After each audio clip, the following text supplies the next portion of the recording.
Hey Diamonds, so in today's video I'm going to be sharing with you things you need to do before moving to Orlando. So far it's been a month since I moved from Vero Beach to Orlando. Before I moved to Orlando, these are some things that I made sure were in place, so I thought it'd be a good idea to share it with you just in case you wanted to move to Orlando or even move to another city. These rules still apply to those cities as well. So a little background about me. For my apartment, I did not need a co-signer. I paid for my apartment on my own and I did not have to take out a loan.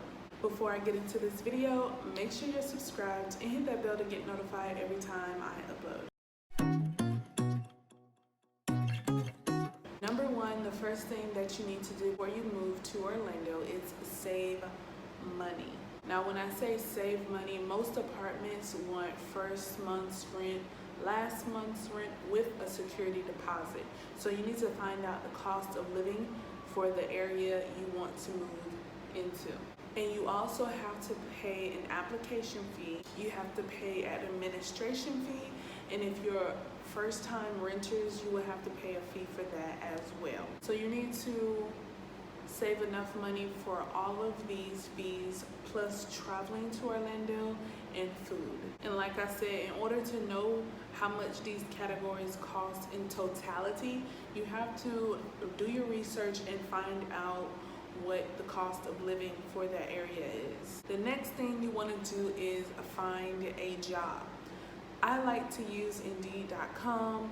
You also want to look at events where they have like hiring fairs where they're hiring on the spot. If you are good at interviewing and putting a lasting impression on people, then these are good events for you to go attend and get hired. I also have some interview tip videos that I'll leave in the cards above if you're interested in checking out those videos and learning some more tips that will put you at an advantage over your counterparts. You also want to make sure that you're able to take off for these interviews. The last thing you want to do is find an affordable apartment. So this is after you solidified a job. They'll tell you when your start date is. Then you want to solidify an apartment and let the apartment know, okay, this is my acceptance letter, this is when I'll start, so you'll know my income, because they will ask you questions about what's your income, where you're working, just so they know you can afford the apartment. Finding an affordable apartment, this will go along with finding the cost of living. An app that I like to use is apartments.com. My boyfriend also likes to use Zillow.com.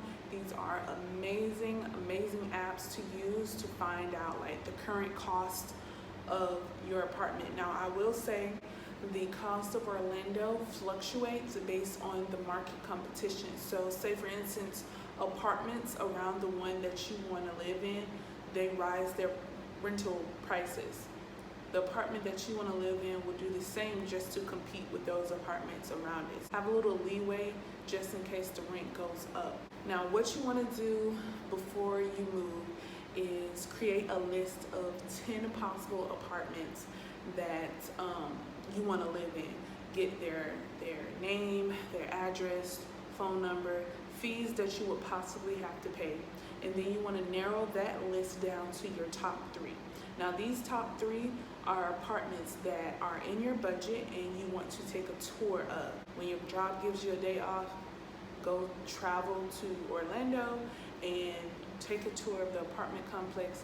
Now, when you're doing a tour, you want to also videotape so you can go back and remember like the information that they tell you, because they are going to tell you a lot of information. I'll leave a link above to show you like one of my videos that I was taking a tour of the apartment, and even though it's not the apartment that I chose, I still have the information. So I'll leave the card to that apartment. Apartments rental prices will fluctuate. For example, when I was touring that apartment, the rental prices were a lot higher than they are now, but when I moved in, my rent was a lot cheaper because the prices had came down.